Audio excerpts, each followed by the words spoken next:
Yeah, I just wanted to introduce somebody who I've been courting for a longtime friend, almost family member, if you will.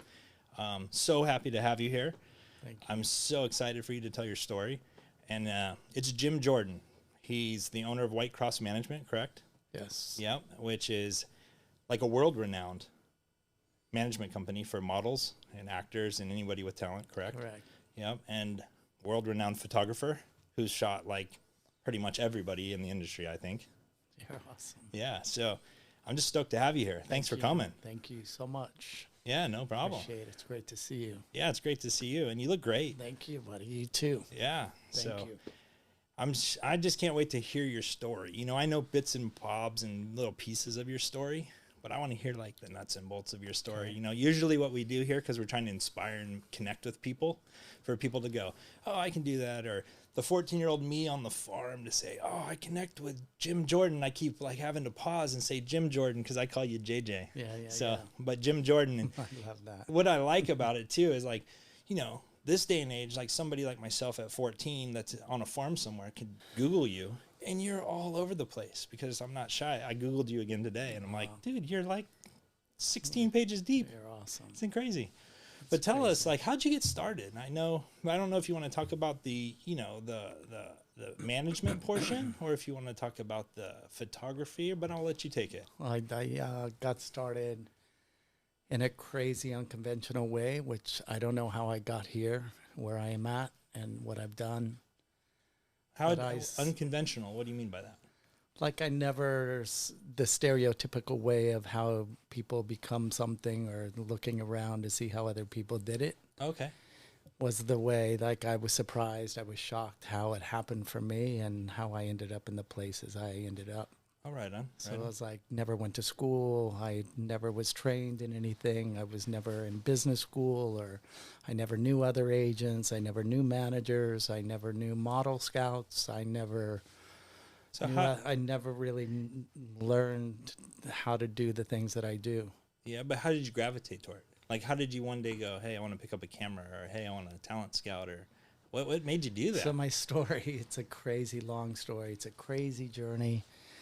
And sometimes I need to take a breath when I tell my story. That it just, Perfect. I just need to flow. And all right, well, we're here for so as long as we want to be. I don't want to bore you guys, but I started off as a young kid, just very creative, and born in a family that didn't understand artistic or creative or artist or encouraging music or dance or creativity or photography. And I was very drawn to beautifying everything I saw. I would climb the trees in the backyard, and I would cut trees and bonsai things. I was cutting the dog's hair. I was rearranging the furniture in the house, rearranging the paintings, everything, cleaning the garage constantly. I was just had a crazy, just an obsession about making things look beautiful. So that's your creativity coming out already. Yeah. With the trees and everything, you just have an eye. I was running around dancing and singing and just being this free little spirit kid. Cool. So this creativity is starting to flow and come out. You're seeing it in nature, it sounds like, in these other ways. And then when's the first time you picked up a camera? When I was a kid, I was at a doctor's office. I was 5 years old, and I was coloring literally in the highlights, coloring books, waiting for my doctor's appointment to be on another medication. Oh, wow. And I saw that big stack of magazines, and I was looking through the magazines, and there was a picture of Elizabeth Taylor on the cover of Time magazine, and she was dressed as she was dressed as Cleopatra. Okay. And I stopped and I looked at the pictures with all her rhinestones on her face and like this crazy makeup. Yeah. And I looked at this and I was obsessed by just this face and the diamonds and the rhinestones and the black eyeliner. And she looked like, you know, an Egyptian queen. Yeah. And I heard a voice say to me, "You're going to do that on every movie star in Hollywood." Awesome. And that voice just came in and it went out, and I never thought about it ever. Really? And this is what you've done now. Yeah. Yeah. And so I was in school, and I had a friend that was discovered by a man named John Casablanca. He owned Elite Models, and I was in the 8th grade. And she came to school one day and said, I got scouted in Beverly Hills by this man. He manages Cindy Crawford and all like the 90s supermodels, 80s supermodels. And I'm leaving to New York next week with my mom. And I was like, what are you talking about? Who's this man? I was curious of who this man was. And the next thing I know, she was gone out of my life. And a few months later, I started seeing her on all these magazine covers. Oh, my God. And I was like, this man has the coolest job I've ever heard of. Okay. Who's this guy? And you're about what, 14, you said? 8th grade, yeah. 8th grade? Okay. So I went and got a little business card with my name on it. And I skateboarded, I hitchhiked, I ditched school every day. I was smoking weed at the time. And I was skateboarding, hitchhiking everywhere. And I went to all the high schools. And I'd go in and find girls that I thought could be models. Oh, wow. Okay. And I'd go up to them and say, I think you could be a model. Here's my business card. Have your mom or your dad call me. I'd love to take pictures of you and bring you into model agencies, into Elite is the agent where that man worked. Oh, my God. Yeah. So I had my next door neighbor. We were, he was 5 years older than me. His name's Greg Glassman. And he lived next door, and we used to in the backyard. And he was like 5 years older. He treated me like a normal person, like was a friend. He wasn't one of the kids that were like bullying me, picking on me. Sure. And he had a camera. He was the only person I knew that had a camera. So I'd bring these kids to his house, and I'd be like, bro, you got to help me. I found this model. I'm going to do her makeup and hair and cut her hair. You got to take pictures. And he thought I was going to bring over these beautiful girls that he could blank with. Yeah, of course. And so when these kids were coming to his house, they were like 14-year-old girls, and their moms would be there staring at us. Uh-huh. And I'd do their makeup, and I'd be like, bro, take her picture like this, sit like this, be like this. And I'd move them around, and I'd be like, take the picture like this, now, like that. So after like the sixth kid that I brought, I'd bring them to the agencies with their mom with the photos that I were taking. They were signing every model that I brought. They were like, dude, oh my God, how old are you? This is crazy. Why are you doing this? Wow. Are you getting paid? And you're doing the hair and the makeup. And after... they're like, you should, we're giving contracts to every model you bring. You have a crazy eye. This is unreal. Uh-huh. And my buddy Greg says, I'm not doing this anymore for you. I'm done. He goes, every day I come home from school, you have people standing at my door waiting to have their pictures taken, and I'm over it. Here's my camera. Okay. So I was kicking and screaming and like, bro, I don't know how to use it. I'm scared of it. I don't know what to do. Please, literally like crying, begging him to shoot the pictures. And don't leave me. You're my only friend. I need to do this. You gird me up. Like, you make me feel okay to do this. Right. And he's like, I'm done. Get over here. I'm giving you the camera. I'm like, I don't want to hold it. I'm scared of it. He put it on, all pissed, screwed it on his tripod. He goes, here, you don't even need to hold the thing anymore. Just put it on P and take the picture. Mm-hmm. So he gave me the camera. I took home. I was like, my tail between my legs, like all defeated, and like, I'm never going to do this again. And it sat in the corner of my room, and I stared at it for 2 weeks, just shut down, like the shops closed forever. And I sat there so frustrated, and I kept looking at it. And I went out again and got the courage to go out and find kids again. And I started learning, and I picked up the camera. I started taking pictures. Keep bringing these kids to the model agency. They were signing everyone I brought. And they're like, you should do makeup and hair for photographers and learn photography. And there's agents that represent hair and makeup people. You should get an agent to represent you one day with these photos you're taking. You're awesome. Mm-hmm. And I'm like, I don't want to be a hairdresser. Like, that's the last label I want. I don't want to work in a hair salon. They're like, no, they don't work in salons. They work on set with photographers and magazines, and you travel, and there's these agents. So I was like, I don't want to be that. They're like, why are you doing this? I go, I just love showing people how I see them. Right. And I'm using photographs to show people how I see people and how I see the world. Right. And they're like, wow. And I go, and I just want to make stars. I just want to show people how beautiful they could be, how I see them. Yeah. So this is 8th grade. Yeah. This is 8th grade. Yeah. And then you had to overcome and find the courage to start doing the photos yourself, right? And I do remember when I first like met you and got to know so you. good at this. How Go on. but I do remember when I first got to know you, and something that's so inspirational for me to watch you, because we actually, Dave, who's not on camera, we actually came to set one time and watched you in action where you sat on the apple box and literally you just would throw your hand back so like confident and cool, and they'd hand you a camera and you'd be like, pop, pop, pop, pop, pop, pop, pop, pop. And then you would give it back to them and they'd give you another camera. You'd be like, pop, pop, pop. You'd be like, give me more, give me. I'm like, this dude is awesome. I loved it, man. It's the greatest. So anyway, I regress. 8th grade. Now you're using the camera. You're signing people. So I had about 20 girls and guys signed with the agency. Yeah. They were really encouraged me and like speaking into my life and like, you are really good. And it was the first time I ever heard anyone say that. Right. Because at home I wasn't good and I wasn't enough and I just wasn't enough. Yeah, so this is the first time. First time that I would show people something that I could do, where people would respond to me like, wow, you did that. Like, wow, you have a really good eye. And you should do this. That were people that weren't of my nature and my family that were encouraging me, strangers that I was just meeting off the street. Did it feel good? It was life-changing. Yeah. And at that time, I was kidnapped out of my school by this man. No, this is such a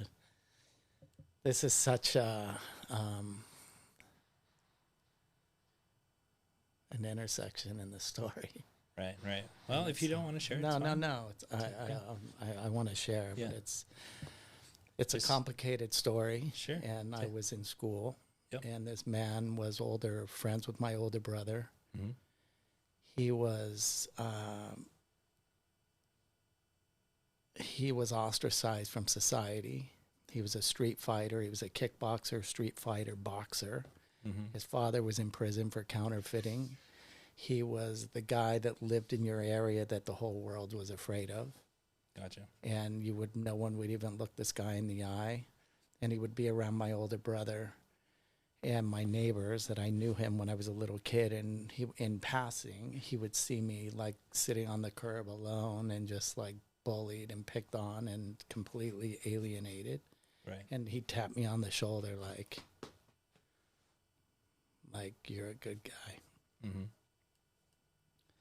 And so years later, as I started growing up, he got arrested and he ran over people with his car. Oh my. And he was just getting into so much trouble, like robbing houses and gas stations and beating up and street fighting every day. Right. And he ended up having to go either to juvenile hall when he was just under 18 or into the Marine Corps. And he went into the Marines and he went to boot camp in Okinawa, Japan. And after he ran over these people with his car, my brother and all these people that we knew that knew him ran for the hills to get away from him because he was getting more and more dangerous. Gotcha. Mm-hmm. So one day I was in school and I was in my class and I was failing in every class and I would just talk. I was the worst student. Yeah. And I looked up and he was staring at me in the classroom in the window in the class. And I looked up and I saw his face in that little window in the door. And he was staring at me.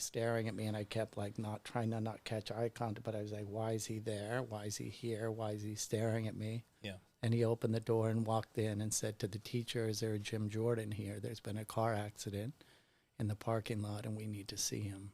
Mm-hmm. So the teacher looked at me and goes, Jim, somebody's here to see you. And I was like, what the Right. So I came out and he looked at me and I go, what are you doing? What's happening? And he put his arm around me and walked me and he said, just smile and come with me. Gotcha. So walked me out. You don't know anything about this story. No, I don't know anything about this story. And so he walked me out and took me away. And we went to Death Valley and taught me how to shoot guns and like so much. Yeah. He basically took me, I was like, I need to go home. Where are you taking me? He's like, stop asking questions. I'm going to take you and teach you how to be a man and not be afraid of the world. And I was like, what are you doing? Take me. So we went to Death Valley. Yeah. And we started sleeping out at night, teaching me how to shoot guns and drive. Right. And he brought me, so I was with him for 6 months. My parents were freaked out. Mm-hmm. And I went on the road with this guy. And 6 months later, he pulled up a mile from my house, pulled over on the side of the road. He said, it's time for you to go home. Just let you out. And but at that time I was super scared to go home. I was freaking out about going home. Did your parents know where you were at all? No idea. For 6 months? Yeah. And so I came back, and police and FBI and missing children and everybody had been looking for me, and I knew what my life was like before I left and how I felt. Yeah. And I was more afraid now to go home than I'd ever been. Right. And I came home, and the more medication, and I wouldn't talk, and things were like, it wasn't, my parents thought something was wrong with me, that I wasn't sharing where I'd been and what had happened. I just said I was with my friends. Were you scared to share it? Is that why? I was really scared because I didn't want him to get in trouble, because you were protecting him. At that time, I felt like he was the only person in my life that really cared about me. Right. Right. And he was showing you the way, and he took you under his wing. Yeah, and it wasn't anything sexual. There was nothing happening like that. And I just felt more like he was lost and nobody wanted him, and he was thrown out in life, and that's how I felt. And I felt that he saw that in me. Yeah, he saw the commonality between the two of you. Yeah. And thought he wanted to try to help you as best he could. Yeah. And the only way he knew he could help you was through toughening you up in his way, which was robbing and doing all these things that weren't necessarily a good thing. Yeah, and I felt safe, and I felt like this is better than where I'm from. Right. And so he took me back. He sent me to go home, and then the more I wouldn't talk, my parents, they took me and had me institutionalized. Oh, really? And brought me to a place, a facility, where more medication happened and more questions and counseling and therapy, and I was there for 6 weeks. Okay. I called him, his family, because I could make a phone call once a week, and I called his mom and asked him, and he came and got me out of there. He did? Okay. So he came and got me out, and ended up, I made friends with the security guard, and I bummed cigarettes off this guy, and he'd let me come out under the fire exit and smoke cigarettes, and I knew the times he came, and he really liked me, and he kept saying, you don't belong here. Yeah. And I'd always just be like super friendly and asking questions. And on Sunday nights, he would be there, and I asked him if I could bum a cigarette, and I called Gary and told him I'd be there at 6 o'clock on Sunday night to come and get me. Yep. And then he came. So you came through the fire thing to have a cigarette, and he just swooped you. I came out on the fire exit, and he pulled his car up on the grass. Basically, you escaped. And he came and grabbed the guy from behind. I turned him while Gary was running across the lawn and got him in a headlock and threw him down, and I ran my fastest in my hospital gown to his car. Oh, my God. Wow. And then I left again, and I was gone for almost a year. And he started doing crazy stuff. Yeah. And getting more and more dangerous, and I started seeing things, and I started feeling that that I was seeing too much, and I knew too much. And I ended up leaving in the middle of the night, sneaking out. From him? Okay. And I hitchhiked, and I got to my parents' neighborhood, and I broke out into my brother's car, and I stole his driver's license. Okay. And I went and got a passport with my brother's name. Wow. He was 18, I was 15. Okay. And I got a passport and bought a one-way ticket to Milan, because the model agencies were sending all my models I was finding back in the year before that, sending them all to Milan. Yeah. Man, you were really smart. Like, even in this story that you're telling me, you were so savvy at such a young age. 14, 15 years old. I could barely find my way out of a paper bag. But you everything you just took us through, myself, because I'm staying super focused with you, is that you had the savvy that even with all the noise that you had going on, that your route of your models were going to Milan and that you were like, yo, this is how I get to Milan. Yeah, the model agencies were like, all the kids you're sending, we're signing contracts and we're sending them Wild. to Milan. Yeah. And they're like, you should come over there one day. One of the agencies said, you should go to Milan one day and do makeup and hair and build your portfolio and get an agent to represent you. Yeah. So that always was in my head. So when I was with Gary, I was thinking of all the models that I was finding, and that all stopped. And I kept thinking of the agent saying, you should go to Milan and you could do makeup and hair for photographers. Mm-hmm. And so I got a ticket, a one-way ticket, and I moved, and I got on a plane. I escaped, and I took a bus to LAX, and I got on a one-way ticket in January. And I got off the plane in Milan in the middle of winter in the snow. Wow. And I got in a taxi and didn't speak any language. I had my skateboard, and all the streets were cobblestone, and I said to the taxi driver, didn't speak, he didn't know where to tell me to take me. I didn't know where I was. I thought it was like Disneyland for models. It was going to be like photo shoots everywhere, like Miami in the 80s. Sure. And there were nothing. It was this dark gray, ugly winter city. And I just said, take me to the center. And they're like, what are you talking about? Like, didn't know what I was even saying. Centrale. I'm like, yeah, take me to the center. Yeah. And so I went, there was a park there, Park Casepione. And I ended up staying in the park for 6 months. Wow. Just like homeless. Homeless, going out every night, trying to go to clubs and get people to take me home. Uh-huh. And I was doing what Gary taught me. Survival skills. Yeah, just out hustling and bustling and going to clubs and trying to hit on people and getting people to take me home. Right. And I would steal their stuff, try to get money. Right. Go to the park and sell stuff on the streets. And I had my little camera that Greg, my next door neighbor, gave me. Still have the camera. And I would take pictures of these rugby players and the people in the park and all the same local park guys. They play frisbee and frisbee golf and rugby, and all the park guys would always see me. And they'd all super nice. And they'd give me we'd smoke hash, and I'd bring my camera, and I'd be out there on the field taking pictures of all of them and getting them to do portraits together and wrap their shirts around their heads and hold their mallets and get them all do all these group shots. And they'd always see me every day. I'd talk to them like I was their friend. Uh-huh.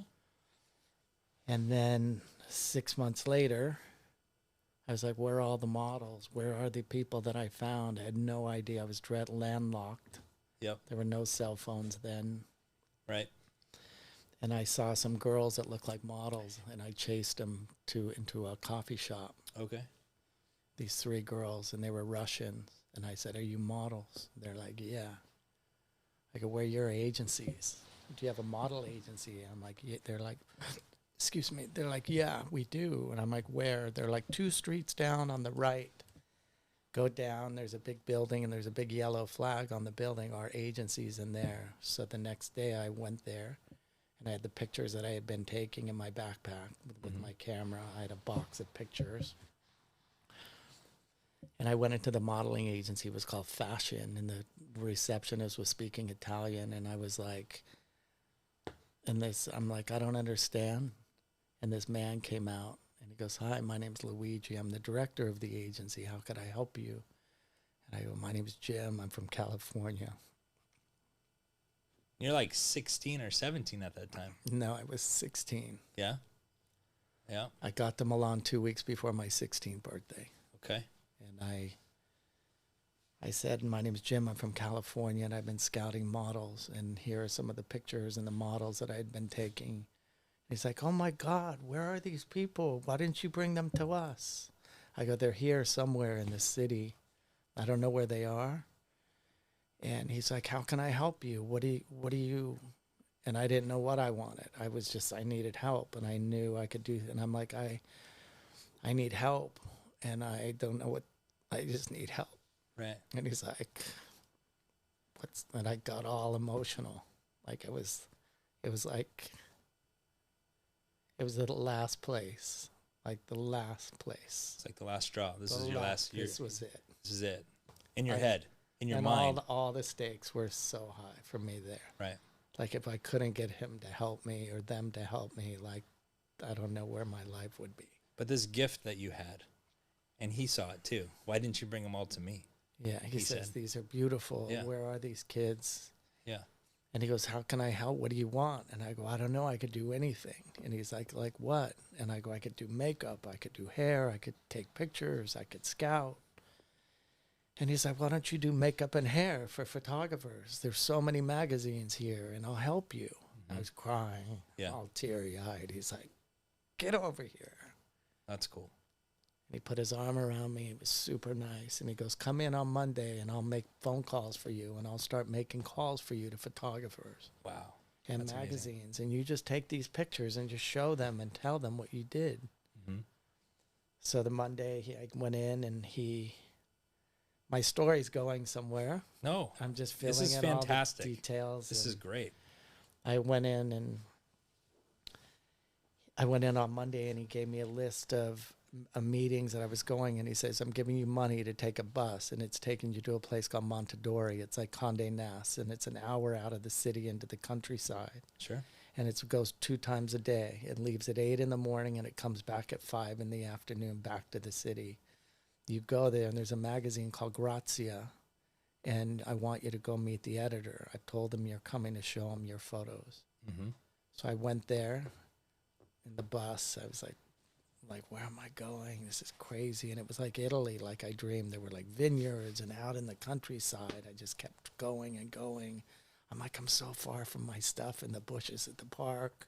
Yeah. Like, where am I going? So I pull up to this beautiful glass building. It was like Wizard of Oz, the big castle in the middle of nowhere. And I go in this beautiful building. They take my put a badge on. I go and meet the magazine, and this man's very Italian man at Grazia is like, how are you? I'm Jim. And a woman runs in and interrupts us. She's speaking Italian. Ba, ba, ba, ba, ba, ba, ba. I was showing him my pictures before I do makeup, and Luigi sent me here. She interrupts speaking Italian, and he points at me, and he's looking at her, and he points at me, and he goes, can you go to work right now? Wow. And I'm like, what do you mean? He goes, she's saying that the makeup artist is over an hour and a half late upstairs in the studio, and we're desperate. The whole crew's up there waiting. Wow. And I'm like, I don't have anything with me. Like, I don't have anything, my tools. Uh-huh. He goes, don't worry, everything's up there. Go with her. Go with her. Wow. And I go upstairs, and the model sitting in the chair, this girl, Pam Pfeiffer, this Canadian butch, like super short brown hair, blue eyes, stunning, beautiful girl sitting there, speaking English. Yeah. And the photographer comes in. He's like, hi, how are you? Oh, my God, thank you. And this is what we want. He showed me pictures of references. I did her makeup and hair in like 30 minutes. And that day I got my first cover of Grazia magazine and 10 pages inside. Oh, my God. And then the magazine, he started rebooking me. The people on the set really liked me and thought I did a great job. Wow. And that day I got paid. And he started rebooking me. Like every week I started rebooking with Grazia, and I started meeting all the different magazines in the Montadori. And they're like the Condé Nast, right? Yeah. Like you said. And then I met the Harper's Bazaar people. I met the Vogue people. And I was in and out of Milan for 3 years till I was 19. And I put a portfolio together, hair and makeup book. Wow. And I had like 19 covers and tons of editorial. And I'm like, I think I could go home now. And I think I could get with one of those agencies that agency in L.A. told me about. Mm-hmm. Wow. So you have a portfolio now. Yeah. You're 19. 3 years of this. And I thought the guy that took me away was that I was scared of now would be forget about me. Yeah. And that I would have money now to get away if I needed to. Yeah. And I came home and I went and met the agency Cloutier in L.A. Okay. And I went in and showed them my portfolio, and they're like, this is crazy. This is amazing. We want to sign you.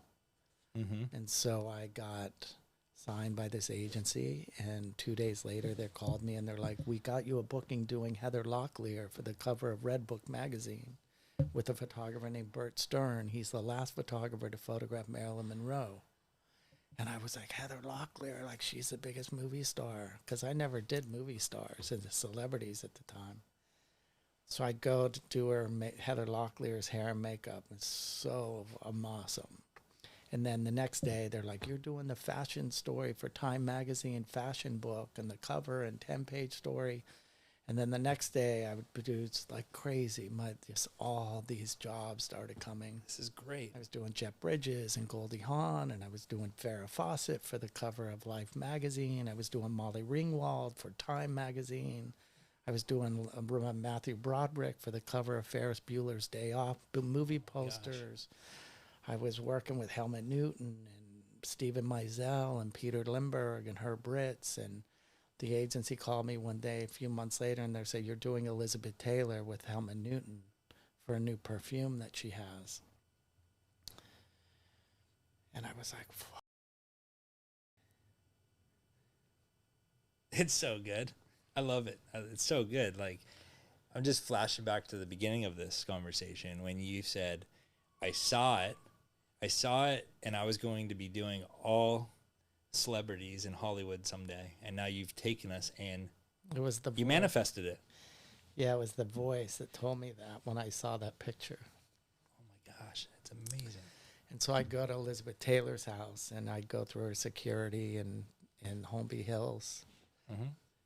And they pulled me through the securities at her in her driveway in the security guard house. And then I went in and went to the door carrying my makeup and hair bag. I rang the doorbell, and she answered the door in a white robe with a big E, her initial on her white terry cloth robe, and a white towel in her head with no makeup. And her housekeeper was there, standing there with her, and she goes, "Hi, come in, give me a hug. I'm Jim. Nice to meet you. Can I get you some tea or anything?" Sweet lady, huh? So sweet, like my mom. Like it was Yeah. like she was like my mom. Felt like a mother, like so warm. She goes, "Come upstairs." I put a towel down. "Just set your stuff. Make yourself at home." Wow. And she sat down in front of her mirror in her vanity, beautiful. And I was unpacking and everything, and I was like trying not to look at her, because she was just sitting there staring at me, watching me open my kit and take all my stuff out. Right. Did you ever pinch yourself to see if it was real? Did you ever have those moments? Did you ever go, So is this a dream? So I was taking all my brushes and everything out, and I looked at her in the mirror, and that voice came back. The voice that I'd forgot about when I was 5.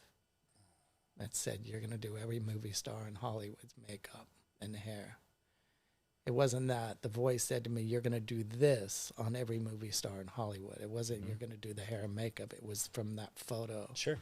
You were 5. And it just brought me back right then when I looked at her in the mirror. I remembered, I forgot all about that. And I was like, "How did I get here? Mm-hmm. Like, how did this happen?" Right. And I get all emotional. I get all teary-eyed. It's good, though. It's good. And she's looking at me, and I'm like, sorry. And she's like, "Are you okay?" And I was like, "Yeah, You're making it. I just said, I'm sorry." I kept apologizing, and she was like, What's up? You just, were you in disbelief that this was coming true? Yeah. Is that what it I was? just like, I was just saying to myself, how did I get here? Right. Like, how did this happen? Mm-hmm. Persistence. Journey. Persistence. And I manifestation. told her, and I said to her, and I just shared exactly what had happened. I was 5 years old, and the first time I ever saw this. Oh, you told her. And this voice said to me that I was going to do this on every movie star in Hollywood, and it was by seeing your face. Wow. And I'm here, looking at you like this. And you were how old And at this I was time? like 19. 19. Oh my And gosh. she hugged me. She got up. She gave me the biggest hug. She's like, "Oh my God, it's so beautiful." Sorry. No, it's good. It's good. Take your time. Not a problem. This is fantastic. This is such a good story. And so I did that, and my life started changing. Not because of her, but just my career just started going. Yeah, you had the portfolio from And Milan, I started I just started working crazy, Mm-hmm. doing tons of covers and magazines and tons of movie stars. I was traveling with Whitney Houston everywhere. Oh, wow. I was traveling with Farah, and I would flip back and forth, living in New York, working with Cindy Crawford and Naomi, and working with the best photographers, having the best life, and just learning and watching and meeting the coolest people and making tons of money and buying things and having this freedom. And I brought my little camera with me on my jobs. And back in those days, no one had cameras. It wasn't like we all have an iPhone. Mm-hmm. So if I brought my camera out on set, the photographers would be like, what are you doing? Mm-hmm. So I'd take my camera and I'd be working with like Cindy Crawford on the beach for Bloomingdale's. And I'd say at lunch, let's go down the beach and go swimming. And I'd walk way away from the crew and I'd whip my camera. I'd go, I want to take pictures of you. All right. And so I started taking pictures of all these movie stars and these supermodels I was working with on the down low, and I wouldn't tell anyone. Mm-hmm. Or I'd become friends with them and hang out with them on the weekend and bring my camera and I'd take pictures of them. Yeah. And I'd started collecting this box of pictures with all these famous people.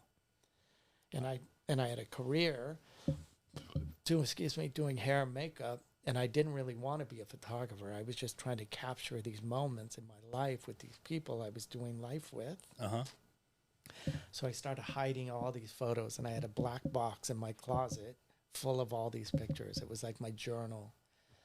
And I was working with J. Crew for years on all their shoots for 7 years. And the owner, Emily, I used to cut everyone's hair on set, and they'd book all the same models. And we'd travel around the world and do the funnest jobs in the most beautiful places.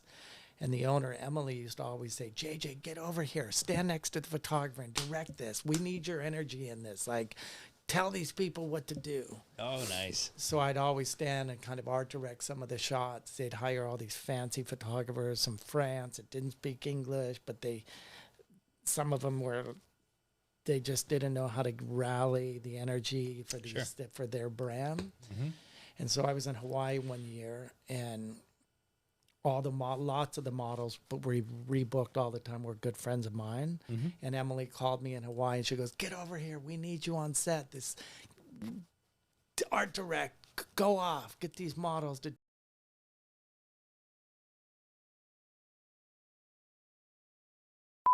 Uh-huh.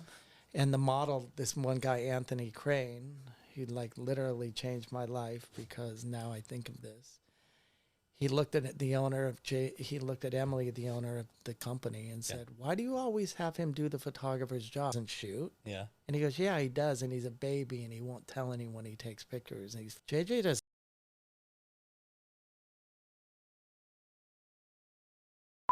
Amazing.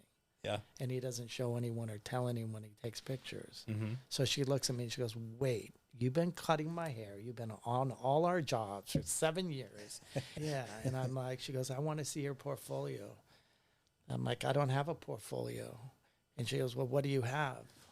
I go, I just have a black box of prints that are pictures that are stuffed in my closet. I'm not here to show people. Mm-hmm. She goes, well, I want to see.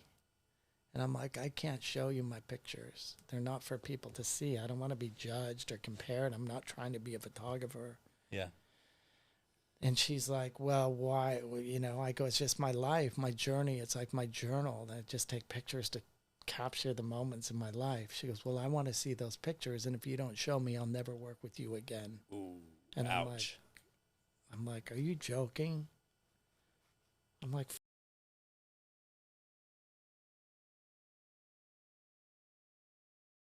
you kidding? She goes, no, that's how serious I am. So there's a real threat there. She goes, that's how serious I am. She goes, you're coming to New York in 2 weeks. I want to see that black box. Yeah, so? So I went to New York, and I brought the black box, and I got really stoned in the morning, and I skateboarded up 6th Avenue to 24th Street. And I went in, and I was scared to death, and I was just baked on weed.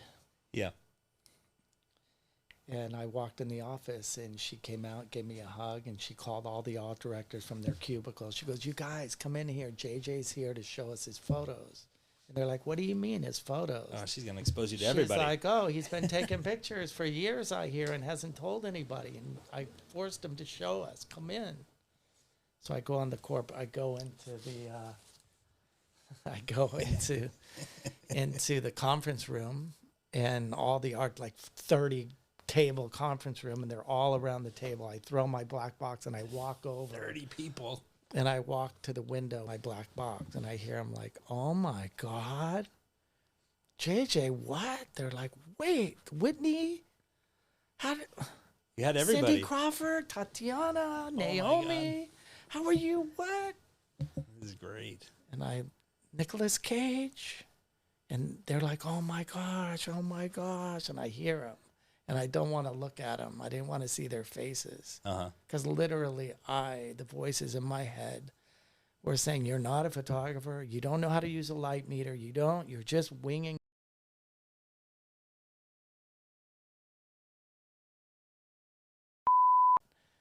And now I'm exposing myself at all the photographers I work with every day that are legends, that pay all my bills, that fund my life. Right. That I'm letting the cat out of a bag, that if anyone hears that I'm even here showing this, or if they think I'm trying to do what they're trying to, I think is happening, my career's over. Right. And I was so afraid that the word would get out that JJ's thinking he's a photographer now, and that's not at all what I ever thought. Right. I could see that. She goes, get over here. And she goes, get over here right now. And I go walking over the table, and all the rugby pictures were out.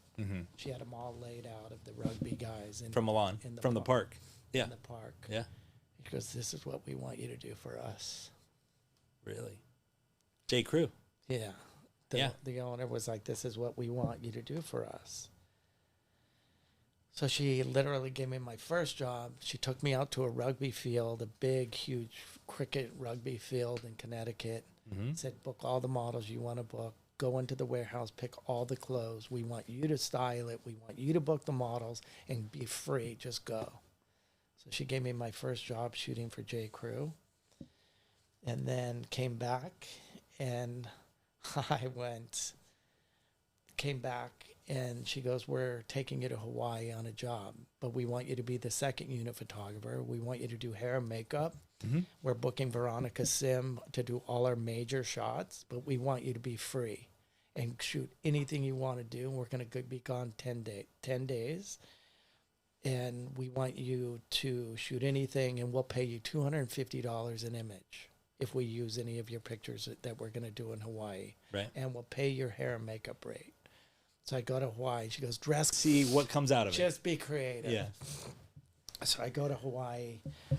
Crazy, super fun. All my friends are there. All the models I knew for a year, trips after trip. We were all like this big traveling family. And I shot like 200 rolls of film every day, and they come to me. A day? The producer would come. Wow. And grab the big baggie of film and take it, FedEx it to New York every night after the shoot. I never saw anything. And they call me back. We get back to New York, and 2 weeks later, they call me up. They're like, we need to see you in the office. And I thought like I was in trouble, because in Hawaii, we were like skinny dipping in the pool at the hotel. You're having fun. So much fun. And I was always like in the back of my mind, like, what happened? There's the bad, there's a film all bad. Like, it felt serious. Right. So I go into the office at J. Crew, and I walk in the conference room, and all the art directors are over on the wall looking at all the pictures, and they're writing on the layouts. They were all colored Xeroxes of all the photos. And I walk in, and I'm looking at all them, like, oh my God, look at her. And they were all the other photographers' photos. And they were like writing on the layouts and circling things. And there were hundreds of pictures on the wall, tacked up on the wall. And I was like, oh my God, trying to be like, look how good they looked. I love this picture. And I'm looking for my pictures. I don't see anything. And I'm like,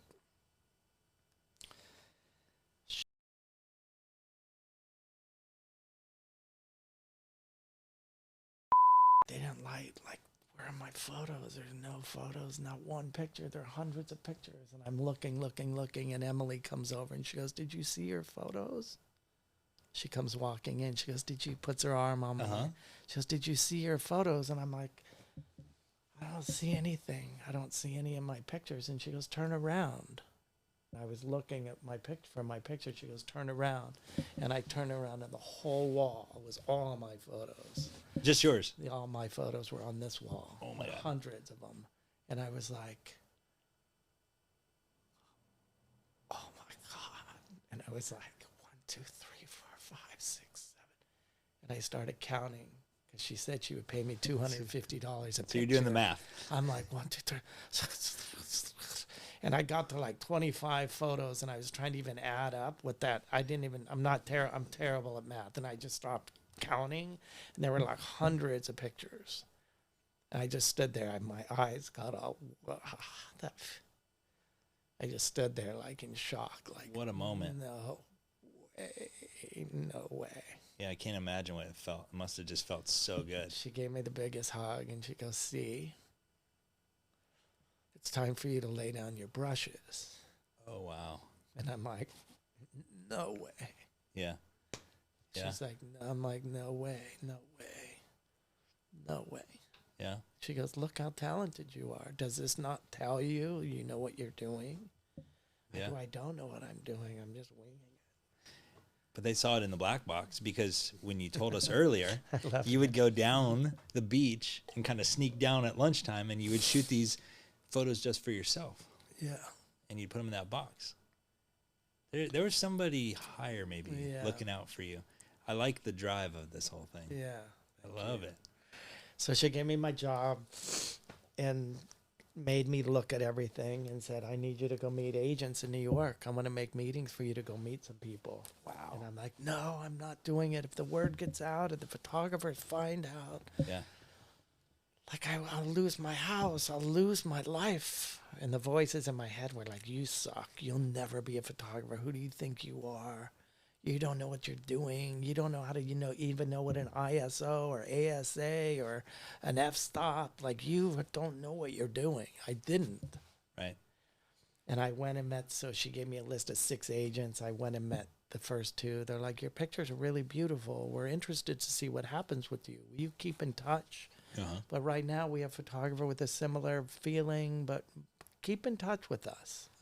And I walk into this next meeting and this woman's like, hey, I'm Bonnie. Are you a photographer? And I'm like, no, I'm a makeup artist, hairdresser. She goes, well, we represent photographers here, but how are you? And I go, well, I've been taking some pictures for J. Crew, and the owner asked me to come in and meet you. She goes, oh, do you have pictures? I go, yeah. And I gave her my black box, and she opened it up. She's like, wow. And she kept looking through the pictures. She goes, do you have a second? And I'm like, yeah. And she picks up the phone. She goes, Renee. It's ringing. She's like, Renee, this is Bonnie Winston in New York. She goes, I'm about to sign a photographer, and I am so sure you are going to love this guy's photos that I will never, ever call you ever again to see another photographer. That's how sure I am you're going to love this. Oh, my God. And I'm listening, and she goes, I'm going to FedEx the book to you to Chicago tomorrow morning. You'll get it tomorrow at 10 a.m. Please look at this guy. And she hangs up the phone and she looks at me and goes, did you hear me? And I'm like, what's FedEx? I love it. You're so pure. What's FedEx? Because it was like when FedEx first came out. She goes, FedEx is a courier service. It'll leave tonight, Grand Central Station, and it'll be in Chicago at Leo Burnett tomorrow morning. And I'm like, no, you can't take this. I go, this is like my life is in this black box, and I've been for 20 years collecting. So she's going to send the actual... Yeah, she goes, I'm going to send this black box to you. Gotcha. And I go, you can't take it. I can't. You can't take it. I go, what if it gets lost? Like, that's all I have. She goes, Jay, please trust me. We'll take insurance. I go, there's no insurance could ever get any of that back. Those moments with these people that I've met. And she goes, would you please trust me? And I go, I can't. I'm leaving LA tomorrow, and I won't even be here. She goes, well, FedEx it back to LA for you. Please trust me. Yeah. So I go back to LA. I leave it with her. I'm like scared to death. I leave it with her. And I go back to LA, and the next day, 2 days later, she calls me. She goes, Jim, this is Bonnie Winston. Are you sitting down? And I'm like, oh my God, don't tell me. They lost my box, my The black box, yeah, my black box. And she goes, no, they didn't lose your black box. They just booked you on a 14-day job for Bloomingdale's, paying you $10,000 a day. And I'm like, oh, I go, I can't do it. You can't do it. I go, I can't do that. And she goes, shut up. She goes, Jay, stop. Stop right now. You can do it. And I go, Bonnie, I'm telling you, I don't know what I'm doing. I was just winging.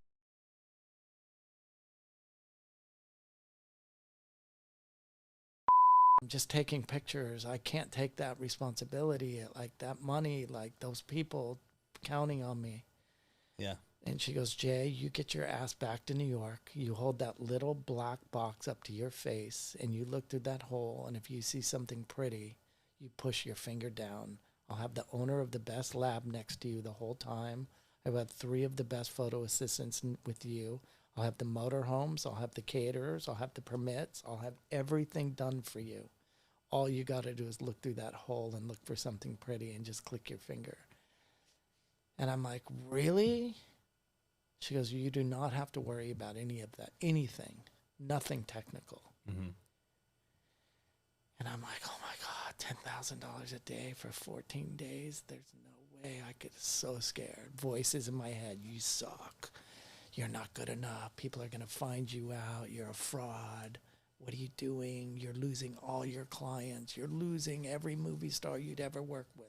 Mm-hmm. That counts on you, and photographers that book you over and over, and all the catalogs I work for. Yeah. And I showed up, and I woke up and got on my skateboard, and my first day was at the post office on 5th Avenue. And I skateboarded up, and I was like, at that time, like so confused in my life and like this transition, and I was so scared, and I was like God, I just started like, sorry. It's okay. It's all right. I just was like, Were you scared? I was just everything. Or like, you were happy, or you were... I was scared, and I was like, overwhelmed? I was so out of the water of what I had been comfortable doing, and You're out of your comfort I was zone. so in uncharted territory, and Sure. I was like searching for God, and I was wondering, hungry for my spirit, and finding out where the peace and the fear and the voices were going to stop in my head. Mm-hmm. And I was so entertaining the voices that kept me afraid and kept me small and kept me like just at bay. Right. And being comfortable. Yeah. And I got really stoned in the morning, and I got on my skateboard, and I had my backpack, and I skateboarded up to 5th Avenue to the location, and there were 2 motorhomes there, and all these people mulling around, and caterers set up, and this beautiful blonde, curly blonde girl was sitting on the curb, like looking at layout, smoking a cigarette. And I got off my skateboard, I came walking up, and she looked at me, and she goes, hi. And I'm like, hey. She goes, are you here for the photo shoot? And I go, is this Bloomingdale's? And she goes, yeah, what's your name? And I'm like, Jim Jordan. She's like, hi, I'm Renee, the art director. I'm the one that hired you. She gets up and hugs me. Oh, wow. First time you met her in person. And she's like this hippie little goddess girl. And I'm like, hey, Renee, nice to meet you. She goes, give me a hug. Oh, my God, I love Bonnie. Your agent's amazing. She goes, do you want a cigarette? Do you sit with me? Yeah. And I sit down the curb with her. I go, no, I'm good. I don't smoke, but all good. And she sits down, and she goes, I go, what do you want me to do? She goes, do nothing. Sit with me. Hang out with me. Where are you from? And Bonnie told me this is like one of your a big job for you, like one of your first jobs. And she goes, I want to tell you why I hired you. Oh, cool. And I'm like, why'd you hire me? She goes, first of all, I got a black box, and I see hundreds of portfolios from agents all around the world. And I got a black box, and I opened it up, and there were these 11 by 14 beautiful prints in there, and they weren't in plastic. I was like, who is sending something out like this? She goes, and it wasn't that it was so unique that I received something like that, but it was the look in these people's eyes. And she goes, and I never saw the consistent look that these people had in their eyes, and I wanted to meet the guy who they were looking at. Wow, that's heavy. And I was like, damn, are you serious? And she goes, yeah, I wanted to meet you. I wanted to see who these people were looking at like that. Yeah, she saw the sparks. And she was like, It's all good. and so she sounds really cool, by the way. she's so cool. Yeah. And so I ended up doing this job with her and Mm-hmm. started sharing my life. And she sat down that right after that and says, do you read? And I said, yeah, I read. She goes, what are you reading? And I says, I'm reading a book called The Artist Way. She's like, morning pages? And I'm like, yeah, you know it? She goes, Jay, what week are you on? Because it's a 12-week workbook about recovering and discovering your creative self. Gotcha. And it's a 12-week workbook. Okay. And I go, I'm on my 3rd week. She goes, Jay, you're kidding me. She goes, I'm on my 3rd week too. Oh, wow. And I'm doing The Artist Way. And when I saw your portfolio, we must have been on our 1st week, because it was like 3 weeks before that. She goes, this is crazy. And I'm like, this is crazy, because it's all about synchronicity and meeting the perfect people at the perfect. Sure. So I ended up doing this job, and I was like, this is amazing. And I had the team. My agent told me I'd have the crazy dream team around me, and I really literally just had to find things I loved, and I would just take pictures, and they were like doing everything for me. Right. And then a week and a half into that job, my agent called me, and she goes, we're going to dinner with Ivan Shaw, the editor of American Vogue. He's a dear friend of mine. I want him to meet you. And so we go to this restaurant in Little Ivan's there. He books Annie Leibovitz and Mario Tess, all the biggest photographers for everything, every cover. He's the guy that books the photographers. Right. And I sit with Ivan, and Bonnie's like, tell him your story. And I sat with Ivan one night at dinner for 5 hours and just poured my heart out. And? He was like... And he gave me my first job shooting for Vogue. Amazing. And then booked me for years and years and years, and just changed my life. Wow.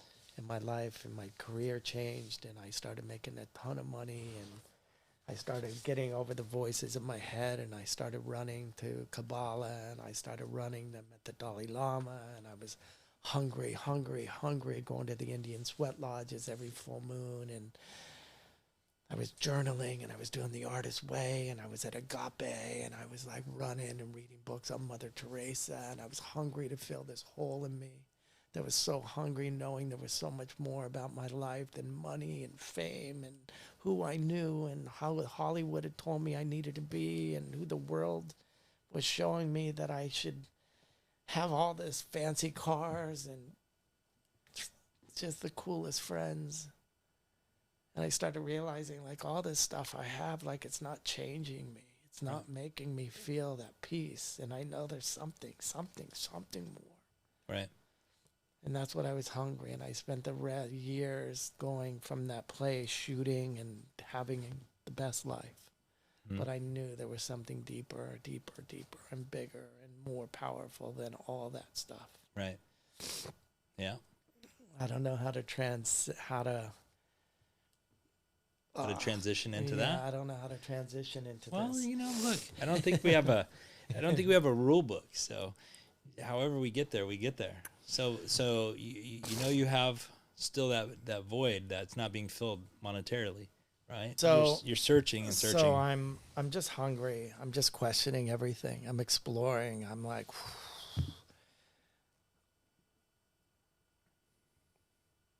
I was just like thinking certain things in my life were going to bring me happiness, and I'd conquer a lot of cool things. Mm-hmm. And I was always like challenged by the voices in my head that kept me at bay and afraid. And there were so many areas of my life like that the voices got so loud it like stopped me in my tracks. Mm-hmm. And I started realizing like those big pivotal moments and when my life changed that I was so afraid. Like,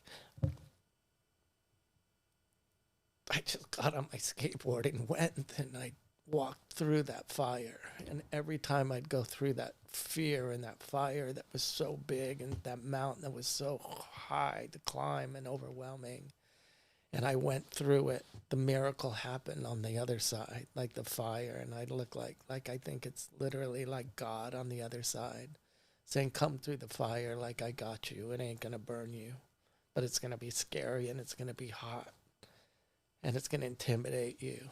But I'm here on the other side. Yeah.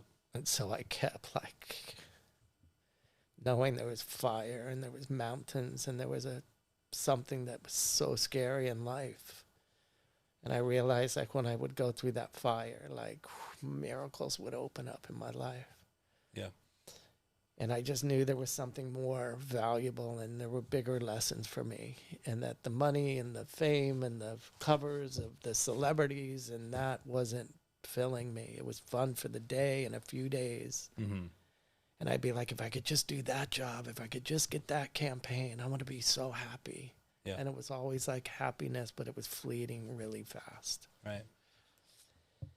And I was in Las Vegas doing a guest speak. I was sponsored by Canon, and all these different camera companies would send me free gear, and they would use me as case studies, and they'd invite me to their big photo expos and put me on their stage and Right. talk about my journey as a fashion photographer, that I never went to school and I never learned anything about a camera, but this is what I did with my career, even though I still, even today, don't really know how to use a camera that well. Mm-hmm.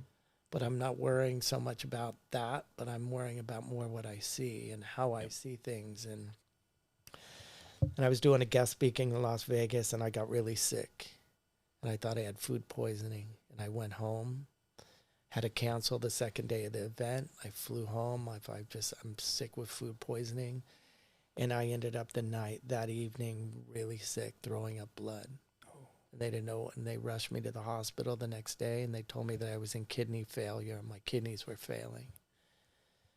And I was so sick. When you're that sick, like you just want to die. Mm-hmm. And I couldn't lift my head off the pillow. My assistants had to carry me into the hospital. And my assistant was with me when they said my kidneys were failing and that I was a diabetic. And my assistant, the doctor said to my assistant, is his family around? That you need to call his family. And my whole mom, all my family came to the hospital. Mm-hmm. And I was so sick, I thought I could live without my kidneys. I didn't realize how serious it was. Oh, man. And so I was having kidney failure. And the kidney specialist came in and said, we don't think he's going to make it by the end of the day today. And they were curious of knowing how sick and how fast I got like this. But I was in Vegas for 2 days throwing up, sick as a dog, and just came back to LA thinking I had food poisoning. So I just stayed at home thinking this was going to go away. You'd pass, yeah. And so long story short, my sisters and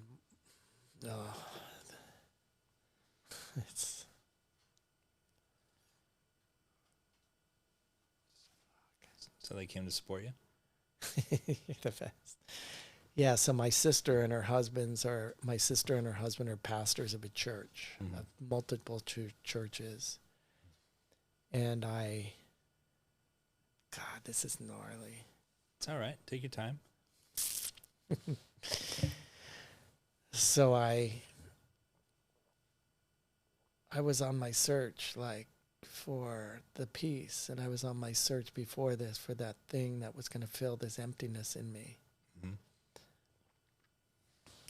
And my sisters and her husband are pastors of a church, and I was literally running to God, but it was every other God but Jesus. Gotcha. Because I was always felt by the people that Jesus would never love me, and that I was going to go to hell, and that the people always that I had known that were Christians or believers were always the ones pointing their finger, and they were the ones telling me that God would never love me. Right. and that I wasn't good enough. Yeah. And that I was in the fashion business, and I photographed naked people, and I smoked weed, and I did things that they didn't approve of. Yep. So I never thought that guy would ever love me or ever. So I ran as far away from the people and from him that I could, as far away as I could get. And I went looking for every other God. Yep. So the doctors were there, my kidney specialists were all there, and they came, and the chaplain of the hospital came to give me my last rites. Mm-hmm. Wow. And the doctor was asking me if I was an organ donor, and he asked me what religion I was. And I said, I'm an atheist. I had a gas mask on. I had IVs in both my arms. I could barely lift my head. And I said, I'm an atheist. And my sister was like, don't write that down to the doctor. Mm-hmm. And she came over to me and she goes, Jay, what happened to Agape and Kabbalah and Buddha? I said, what happened? Like you're telling the doctor you don't believe in God. Mm-hmm. And I was thinking to myself, let me just tell him whatever I want to tell him. Like, don't. And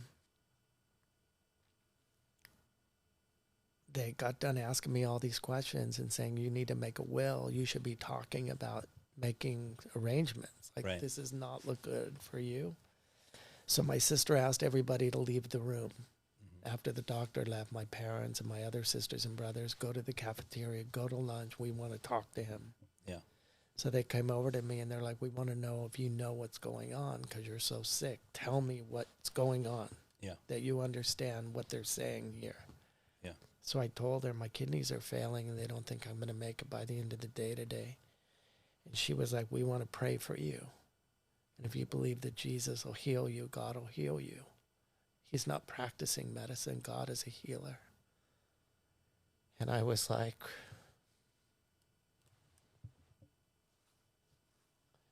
here I am. I can't move. And now they're over on me, like staring me down.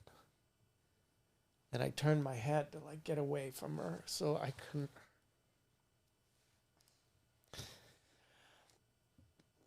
I was just like, I just wanted to get away, and I didn't want to be trapped there.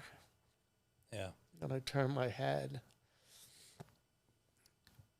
and she says, if you believe that your name is Jim, she goes, if you have faith that God will heal you, God will heal you. And we want to pray for you. And I turned my head, and I'm like, okay, God, here I am on my deathbed, and I've been looking for you. And I've been looking at every culture, every religion, and every place I could find where there was God, and which one of you are going to show up? Yeah. And all of a sudden, like all these pictures of my whole life started flashing before me. And it were all the pictures of me on my hands and knees worshiping, meditating, and in the Indian sweat lodges, and in Kabbalah, and in Buddha, and the temples at the Self-Realization Center.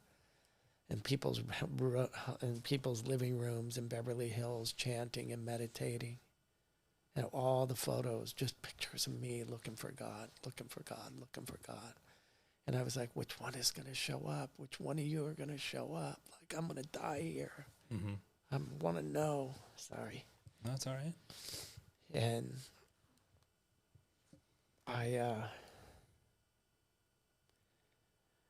I kept looking, like asking God, which one, who's going to come? I'm like, I can't just die here without knowing. And I heard a voice say to me, you have nothing else to believe. And I knew that voice pertained to what my sister said. And it was so clear, like there wasn't even a question about it, that voice pertained to what she said to me, that if I had faith, and I believed with every bit of faith that I had that Jesus would heal me. And I turned to her and I look at her and I stare at her right in the eyes and I'm like, And I started shaking my head because I couldn't say it. Mm-hmm. Like my ego, my flesh. Sure. And I'm shaking my head at her like this. She goes, what? And I'm like, okay. She's like, okay, what? And I'm like, okay. Okay. Okay. I kept saying okay because I couldn't say the name. I couldn't say any of it. Mm-hmm. She goes, okay, what? And I'm like, I'll believe that. She's like, you believe what? I'm like, I'll believe that. Like, say it. Like, I'll believe that. She goes, you'll believe what? And I go, I'll believe that. And I couldn't say the name. It wouldn't come out. It was like, I'll believe that. I'll believe that. Like something literally was like grabbing my throat where I couldn't say that name. And I'm like, I'll believe that Jesus will heal me. And she's like, praise God. Like, we're going to pray for you. With every bit of faith. Faith means something that you can't see, that you hope for. Your name is James. You need to have that much faith that you know your name is James. Mm-hmm. So they start praying over me, laying their hands out, and they start speaking in some foreign language. And I'm like,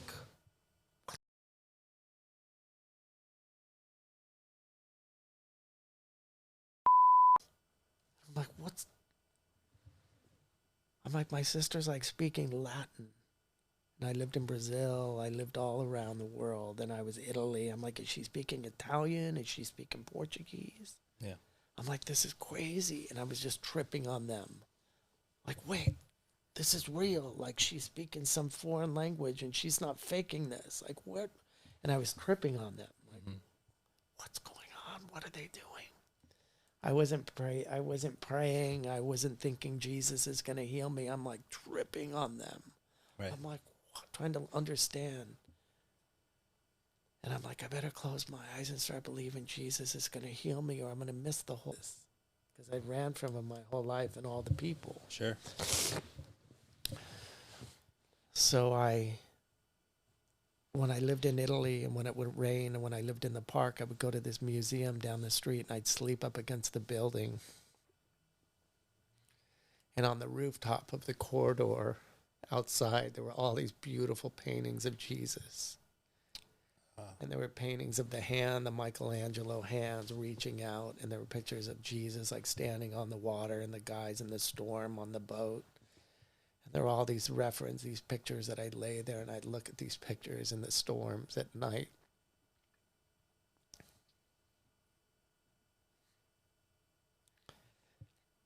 And you'd come back. Sorry. It's all right. It's all right. So and I started focusing on that hand, the hand of God reaching out to me. Sure. And they were praying super loud and praying in some weird language. And I was focusing on the hand of God pulling me out of my bed. And all of a sudden, my whole body started like shaking, like trembling, like literally like... And I stopped it, like held on like to the bed, sorry. And the whole bed was like, I was like... And I thought it was like going into convulsions. Right. And I just stopped and I was like, oh my God, like I'm dying, like this is it, like I'm dying right now. And I opened my eyes and I looked at them to see their faces of what was happening. And they were like even louder and harder praying. I'm like, oh my God, this isn't even phasing. Like, what just happened to me? Wow. And I'm like, maybe this has something to do with God healing me. So I close my eyes again and I start seeing the hand of God, like that hand. I know what you're talking about. Yeah. And I'm laying there and I'm not even phased. I'm like, that must be God. Something's happened. Like that was crazy. And all of a sudden I start focusing on the hand of God again, reaching out to my hand, pulling me out, and my whole body starts Shake. flopping on the bed. And I'm not waking up. I'm not stopping it. I'm not just going with it. And all of a sudden, something grabs my feet under the covers. Like it felt like I was being slipped into something, like super tight, like an elastic, something like it was being wrapped. And it starts moving up my body, up my legs. And I'm flopping like a fish on the bed. And they're full on going off. And it starts coming up my whole body, coming up my body. And I'm flopping on the bed so hard. And I'm just seeing the hand of God like pulling me up, like literally like having faith, like God. Wow. And it gets to my chest, it gets up here to my chest, and boom, I get catapulted up, literally like an exorcism. Oh my God. Yeah. And I sit up. You sat up. I didn't sit up. I just was catapulted like, up. Wow. And I sat there like, and I opened my eyes like, and I was like in a daze, like I was just staring around, like watching them, like just staring, like trying to make sense of even what even had just happened. And I felt completely fine. Like, wow. Like I feel right now. Holy And cow. I watched them fall down on the ground on their hands and knees, and they were praising God.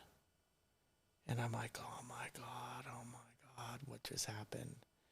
And it wasn't like the first thought, like, praise Jesus, amazing, I'm healed, praise the Lord. Yeah. I had a brand new bag of weed at my house that I just spent $500 for a new bag of weed. And that's all I wanted to do was go home and smoke. That was the second I sat up. That was the first thing. It's the first thing you thought of? Going home and just going into that state of relaxation? Just going home and bonging out. That's amazing. That's And so I went. The power and the energy, unbelievable.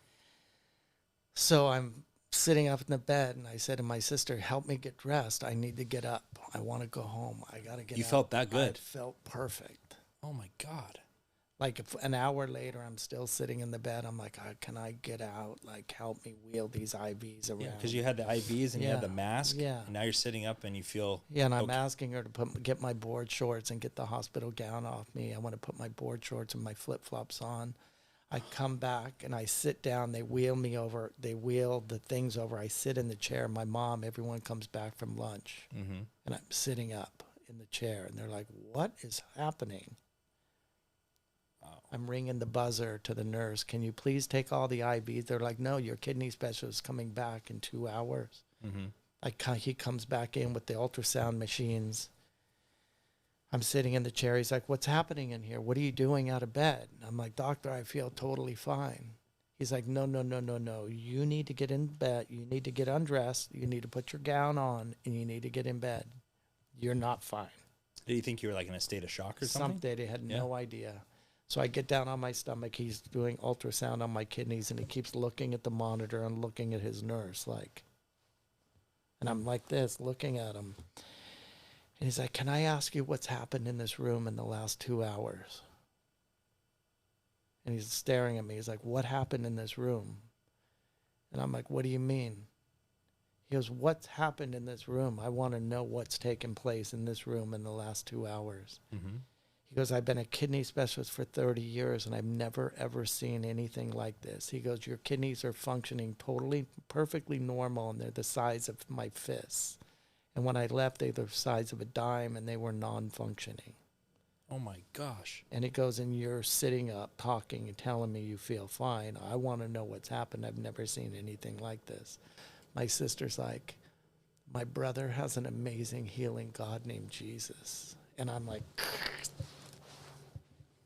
Yeah. I'm cringing. I'm like, stop, don't embarrass, don't start talking about Jesus. Yeah.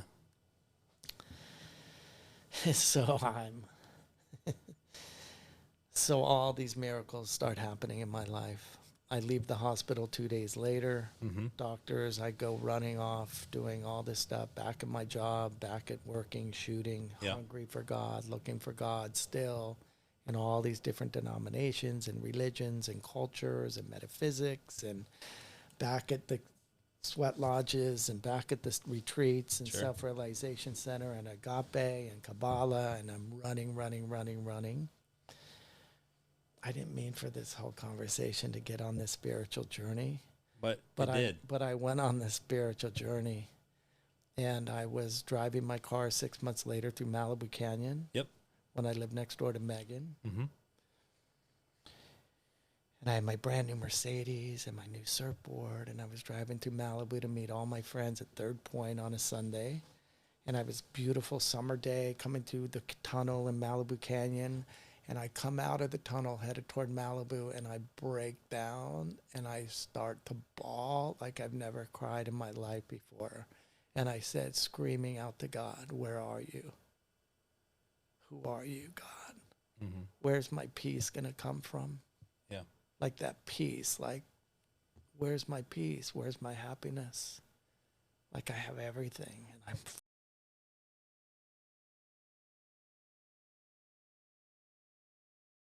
something so missing. Right. And I'd come to a stop sign in Malibu by the police station, and I'd come to a big field that's on the left there, that big field where that greenhouse used to be with all the glass. Yep. And I come to a stop sign, and I see this little sign on the corner on the field there, and I'm wiping the tears out of my eyes, and I read the sign. It says Malibu Vineyard, 10 a.m. and 6 p.m. service. And I think it's, and I hear a voice say to me, another voice, right, say to me, go there. And I look at my watch, and it's 5 minutes before 10. And before I left my house, I smoked a bunch of weed. Right. At 9:30 in the morning, I did like 5 bongs in my kitchen. Mm-hmm. I got in my car, drove through, had a breakdown in the canyon. Halfway through, yeah. I'm crying out for God. I come to the stop sign. I see this sign. It says Malibu Vineyard, 10 a.m. service. I stop. I hear a voice say, go there. I drive up the side road to this industrial park in Malibu. I park my car. I'm barefooted. I got my board shorts on. And I'm like, when you're a kid and you cry and you're like, you know, when you cry so to get that hard, breath, you're like that's how I was being. Like I was gasping, trying to stop crying. And I was like, and I heard this voice. So I go there and I see all these people walking in this building. So I get out of my car and I fall rows and rows and rows of seats. And I go to the last row and I sit back in the very last row. And I look to my left and Kid Rock sitting there and Pamela Anderson next to me in the row, in the aisle, across the aisle on the last row. Uh-huh. And I'm like, and it's all like cool young people in this place. And I'm like, what is this place? What is this? I had no idea what it was. There was no stained glass windows. There was like a pew, like a thing at the front. And this young guy, the South African guy, comes up and he's like, good morning, everyone. How's everyone doing? He's like 35, super handsome, cool South African guy. And he's like, I'm going to read something out of the Bible today, and it pertains for somebody here. And I'm like, oh my God, this is like a church. This is like a Bible church. Like, what? I'm just thinking to myself,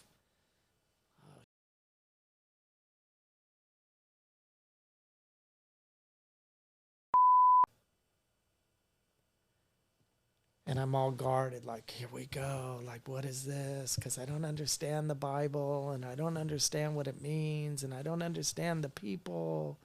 And I have a bad experience with, like, the people. And yeah. And he says, it pertains, what I'm going to read something, and it pertains for somebody here. And he says, when Jesus died and hung on the cross, that all of our sins today, tomorrow, and the rest of our life are forgiven. And I'm like, wait a minute.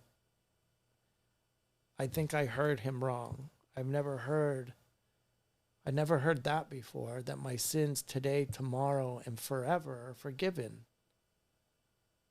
What I'm about to do tonight, my sins are forgiven, because that's not what I've been told my whole life. Right.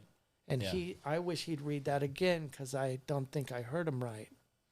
And he says, and in the court system, it means we're acquitted, that we're off the hook, that we're free. And he closes his Bible, and he's literally like half a block from here. That's how many people were there. Big, yeah. And he closes the Bible, and I cross my arms, and I'm all the way to the back of the place. And I think he's going to turn to Kid Rock and Pamela Anderson, and he turns right to me, and he looks at me and goes, excuse me, what's your name? And I'm like, me? And he goes, yeah, you. Sorry. And you said, And he goes, that word was for you. specifically out of all the 500 people. He goes, that word was for you. Wow. He goes, what's your name? And I go, my name's James. He goes, James, do you mind if I pray for you? And I'm like, sure. He goes, can everybody in the congregation outstretch their hands toward James? And 500 people put their hands out toward me. And he puts his hand on my head. And he goes, James, he's like, God's telling me to tell you. Sorry. It's okay. God's telling me to tell you that you're a good man and that he has you strategically placed exactly where he wants you and that you're a delight in his eyes. How'd it feel? Feel good? I was just so confused and like, what is happening right now? I just heard a voice at the stop sign telling me to come here. Mm-hmm. And I walked in, and 10 minutes later, I have everybody pointing at me. Yeah. And this man's telling me that... You were going to Third Point to surf. Yeah. What a detour. And he says that God's telling me exactly that I'm a delight in his eyes, and he has me perfectly placed. And he goes, I don't know what it is, but the Lord is showing me that you do something with your hands, and all I'm seeing are thousands and thousands of photographs around you, and I don't know what it is, but he's showing me so many pictures and photographs. And I'm like, oh my God, this guy's, because I used to be obsessed with tea readers and tarot card readers and witches, and I was obsessed with just going anywhere to get a word or a reading. And I was like, this guy's reading my palms. So I pulled my hands behind my back. And he starts laying, he puts his hand, he goes, there's going to be a time when you're going to soar. And the Lord is showing me that you're going to lay hands on people, and you're going to lay hands on the sick. And you're going to help a lot of people. Right. And God is showing me that something happened to you when you were a kid, and God is going to strip it off of you. And he's going to heal you. Mm-hmm. And the voices that you hear, a lot of voices in your head that aren't God, that isn't God's voice, and that you're entertaining a lot of voices that isn't God's, but he's with you. Mm-hmm. And telling me all this stuff, like going on. And all of a sudden, I'm standing there, and my body starts like shaking, with like trembling, and I feel my knees are super weak. It's so weird to tell. It's like the hospital again. Yeah. Exactly. Yeah. And I stop, and I grab the chair in front of me, and I'm like trembling. And he's got his hand on my head, and I start bawling, and I'm trembling. He's telling me stuff like no one ever knew, like word for word for word. And I'm bawling, and I fall down on the ground in front of everyone. I fall down. I can't literally stand up, and I'm shaking on the ground in a ball. Mm-hmm. And he's got his hands on my head. He's saying more stuff. And he looks at me and goes, does any of this ring true to you? And I'm a mess on the floor. And I'm like, and he goes, if so, praise God. And if not, shelf it. And he walks away. Wow. And right when he walks away, I'm trembling on the floor. And I hear a voice say to me, that was me in the hospital that healed you. No way. Oh my God. And I'm like, no way. Because I never even thought twice that, was that really God? It just was gone from me. It was like, I'm just going home. Yeah. You felt better, and you're just going home. And to get that $500 bag of weed. Yeah. And then I'm laying there like a mess on the floor. And all of a sudden, everyone's getting up and walking over me. Mm-hmm. And I'm like, wait, where is it? Why is everyone stepping over me? And I look at the clock, and everyone's leaving the auditorium. Uh-huh. And I look at the clock, and an hour had passed. Oh my God. And I was on the floor like for over an hour, and it felt like 5 minutes. So something happened when I was on the floor. Mm-hmm. Like I passed out or Blacked something. out or something, yeah. I blacked out, passed out. I have no idea where I went. Yeah.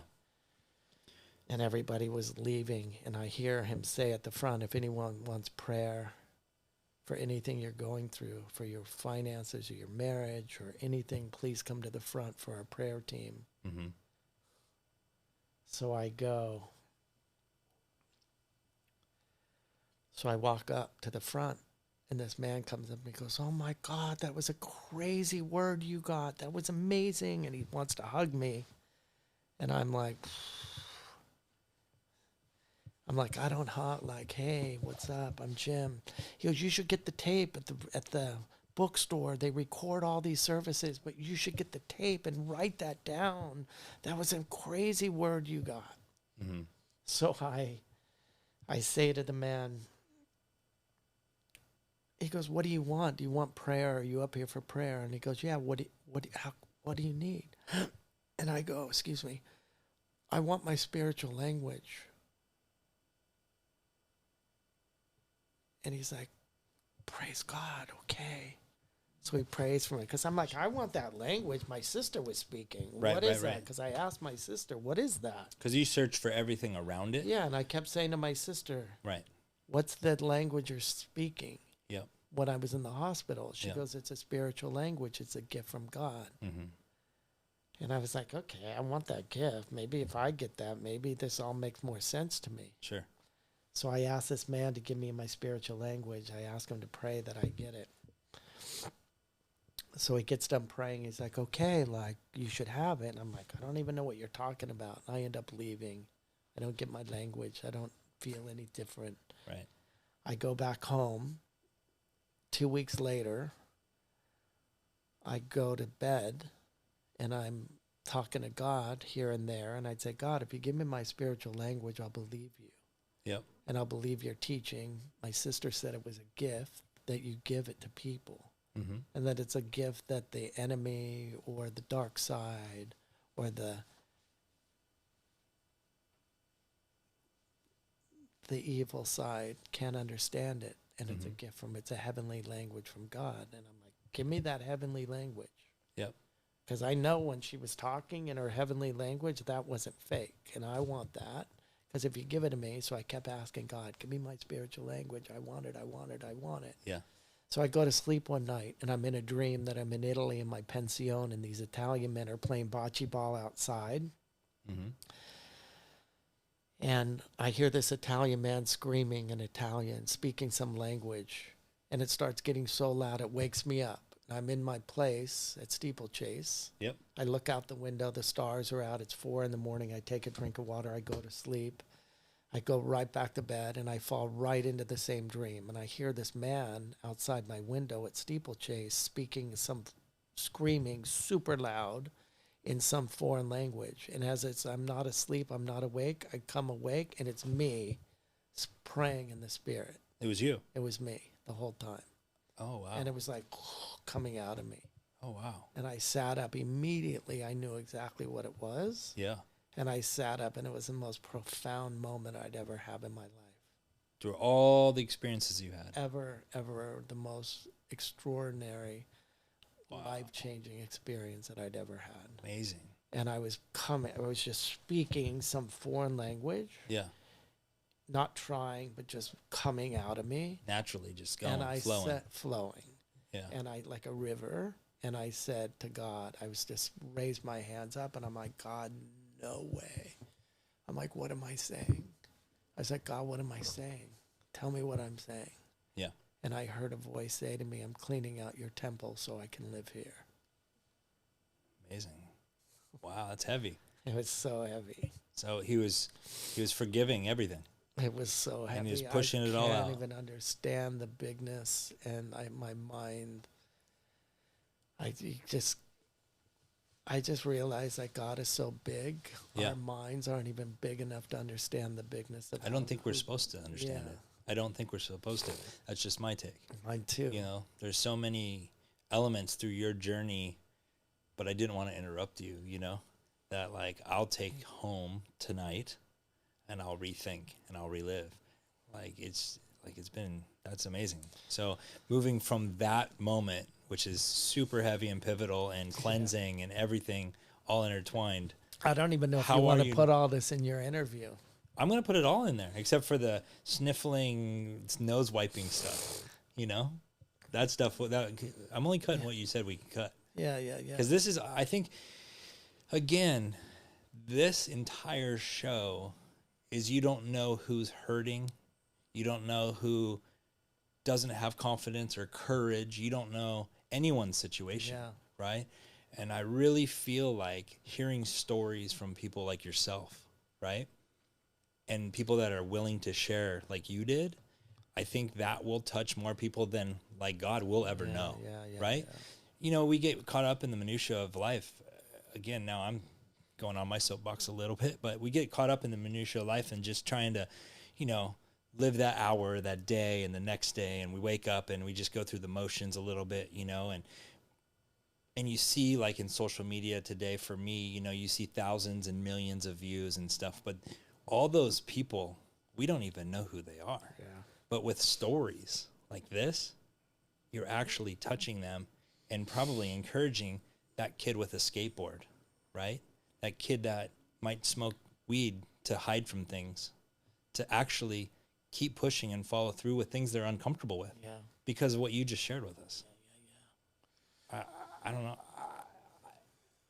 Dude, I've blown away. I've known you a long time, and this is the best thing I've ever done with you. Yeah, thank you. It really is. You too. It really is. And I don't know if you have more. I'm not trying to cut you off either. It's just kind of that you just took us to that whole, like, you took us to the top of Everest and beyond, and now it's like, whoa. So I mean, how's life now? So going into that story, after that, a lot had changed. My thinking had changed, and I started having these other supernatural things start happening. Great. And a few months after that, I had another dream, and I was in a huge field, and there was a battle, like a war happening, and there were bombs and fire in the distance, and ammunition being fired, and there was smoke, and it was nighttime, and there were women and children holding hands running, and no one knew where to run or where the bullets were coming, and there were soldiers like bleeding on the ground, and there was like screaming for help everywhere. And in this dream, there was a big white tent in the distance, like an army tent, and it had a big white cross on the side of it. And the doors of the tent were rolled open. Yep. And there were these angels, and they were nurses, like vintage nurses. Yep. And they had these beautiful capes and these nurses' hats, and they were flying. They were like levitating, and they were going into the battlefield. And they were picking up these wounded women and kids and soldiers and lifting them up, carrying them, and flying them into the white tent. And as one nurse flew out to help, another one was flying in carrying somebody. And in the dream, I say, Source or God said to me, that's your tent. And I'm taking you back to your roots to lift people up. And I'd wake up out of this vision, of this dream, of this nightmare dream. And I'd get my journal out and I'd start writing everything down. The next night, I fell asleep again, and I'd fall right back into the same dream. And it was more directions. That I was going to leave Hollywood, and that I was going to build a tent.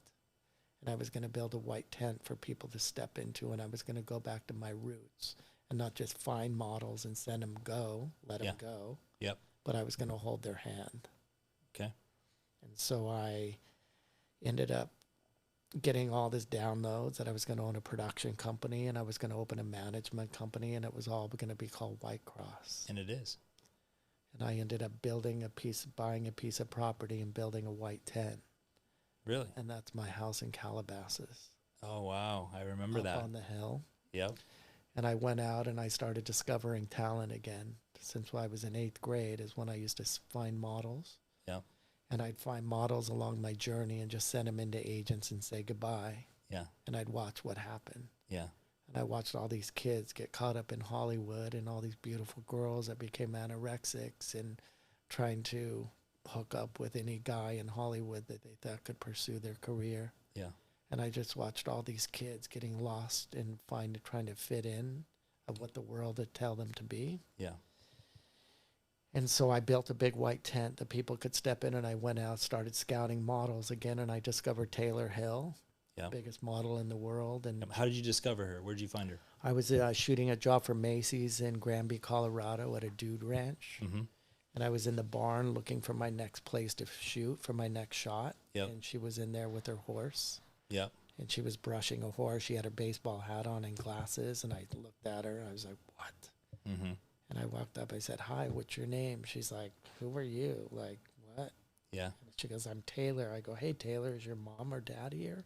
Yeah. She goes, yeah, my mom's outside on the bench. Yeah. So I went up and I talked to the mom. I goes, is that your daughter in there? I'm a photographer. She saw my whole crew. I go in a management company. I discovered talent. I'd love to talk to you about your family, your daughter. And then 6 months later, gave them all my info. I talked to Taylor that day. I did some pictures of her. 6 months later, they called me and said, we want to come to LA and meet you. We did a bunch of research about you. Mm-hmm. That's how I discovered her.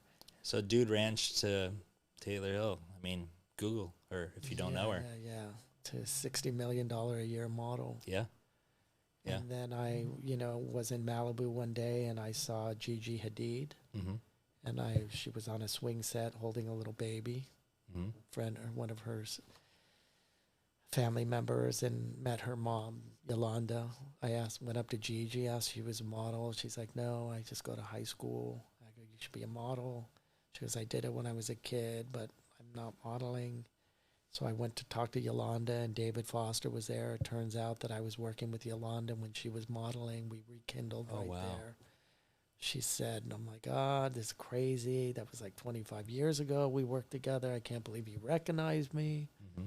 And then she's like, Gigi, what do you think? JJ has Taylor Hill, and we should. So I ended up taking pictures with Gigi and making her meetings in New York with IMG and her agencies with Lisa DeRucco, and started doing her. And then again, you can Google her and you can see what she's done. Yeah. And then Jeremy Meeks, the hot felon, the prisoner whose mugshot went viral. The guy that was in prison. Yeah. And you saw him off a mugshot? Yeah, I saw him off a mugshot, and I reached out and somehow got a hold of his people, his family, and then went to the prison to meet Jeremy. Oh, you went to the prison? Yeah, in Stockton up north. Before he was out? Yeah. Oh, wow. How was that? It was crazy. And then I ended up working with Jeremy, managing Jeremy, and he was in prison for 1.5 years, and I spoke to him on the phone every day, every Monday for 15 minutes. He got one phone call a week. Yep. And he'd call me. I had to put money in his account to get him to call me. Mm-hmm. And I started praying with him and sending him books and journals, and just started having a beautiful friendship with him. Another hugely international success. Yeah. That can be Googled. Just started reminding Jeremy who he really was. Right. And not where he had been, and not that he was going to go back, because all he knew was where he had been. And I started having vision and helping him see his future. Right. And so I came out of jail 1.5 years later, went there. Yep. Met him, picked him up, and moved him into my place, into my white tent. You picked him up? Calabasas. You picked him up from prison and brought him to your place? Yeah. Wow. And then he stayed with me, and we traveled all around the world together, in Russia and Turkey and Monaco. We went everywhere and put a world around him. Dude, you're awesome. Put the best people, and learned a lot. You're awesome. You're really awesome. I just love people. Yeah. Love helping people. The window to their soul, and you're bringing it out in that little black box. You're awesome. Who knew? Except for everybody that got to touch that black box. Yeah. That took you to where you are now. Yeah. Life's a trip. It's so beautiful. It's so beautiful. And now my whole life's changing now again. I'm doing a lot of different stuff in gaming and wellness and blockchain, and merging big entertainment companies into digital platforms. Can't wait to hear more. I have so many new things happening. Started meditating, and I got connected to a man named Dr. Joe Dispenza. Okay. It changed my whole life. I saw my future, and not hoped for it or wanted or tried to get it. I just saw that it already had happened. Yeah. And all the roadblocks and those fiery fires that kept me scared, they've all kind of disappeared now. And things are just moving and flying at me. I like to say one of the things I like to say is you don't fail in life, you learn. Yeah. And throughout this journey that you've taken us on, like I've definitely learned so much, which is awesome. You're awesome. It's really cool. Thank you. And again, this isn't the ending. This is just the beginning. Yeah. So again, if you have anything else that you want to share, or if I'd be willing and love if you'd come back someday. Be awesome. Because hopefully this thing continues to just go and go and go. Yeah. I hope, and that dude, I'm so touched. I mean, there's people behind the camera that you can't see. I'm sure it touched them, to be honest. It's pretty awesome. Amazing. So. Yeah, but it's all good, I love helping people. I love scouting. I love discovering talent. I love helping talent. I believe God made us all creative in some way, and that I hope to encourage those creative gifts in people, and that people can tear down the walls of fear and the voices to really stop and remember who they really are. Let me ask you this. In this journey, would there be anything you would change? Is there anything that you would change? Nothing. I love it. Yeah, no, nothing, right? I think of that. When I was younger, I'd always blame everything and want to point my finger. Mm-hmm. And now that I'm more evolved and I realize I would never be where I am if I didn't have those struggles and the things that I did, that I walked through. How did you overcome, as you took us through this journey, you were setting up mental roadblocks that you weren't good enough based on, things that you'd experienced earlier. How did you overcome that to continue to walk through that fire? It was just the world of the people that I surrounded myself with. They were the people that I was able to be me around, and people that I could authentically be myself, and that I impart my gifting on the people that were around me that could see who I really was through my gifts. Yeah. If that makes any sense. No, it made complete sense. It absolutely made complete sense. I mean, they were the people that you found support and refuge with. Of course. I guess, for me, I don't want to keep you much longer either, because I'm just feel mind boggled that you've shared so much with us. But for that 14-year-old kid out there, right, that thinks they're a piece of nothing, or they think they can't do something, what would you say to them?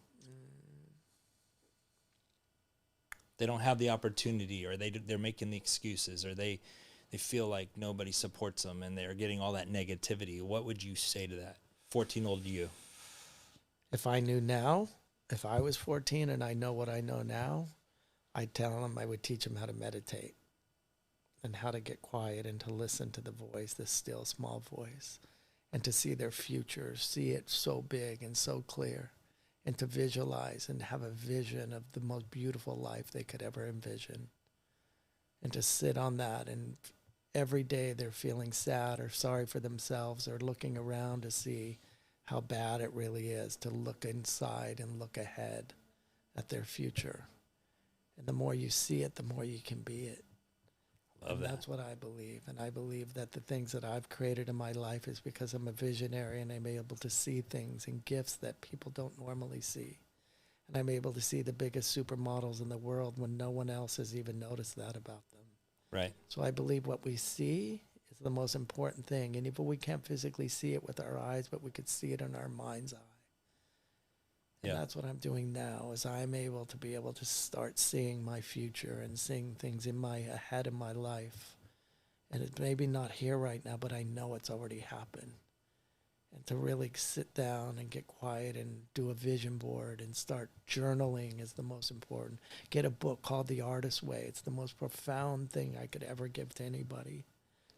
And start loving yourself. I think that's a big one. Start loving yourself, absolutely. Yeah. And I think the vision is a big thing.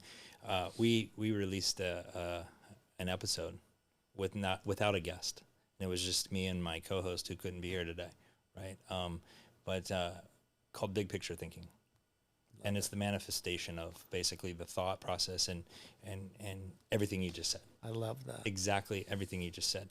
So I love it. I mean, is there any, like, where can we find you on social media? Where can people go and like find White Cross, or where would you want them to look you up? I kind of know places, but I'd rather them hear it from you. I'm on Instagram at Jim Jordan Photography, and my management company is White Cross Management, at White Cross Management.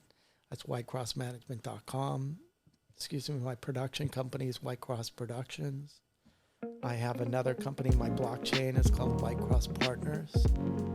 I have a few different things, you know. Maybe we'll bring you back and we'll talk about blockchain next time. That'd be amazing. It's crazy. We all need to learn about it. Well, I love you, man. Love you, bro. I really do. And thank you for sharing. Thank you so much. Thanks for your time. Thanks for your story. Dude, it was amazing. I can't even tell you. These guys can tell you after we shut all the cameras off too, but You're the best. it was so good. Thank you. Thank you. I really appreciate it. Love you too.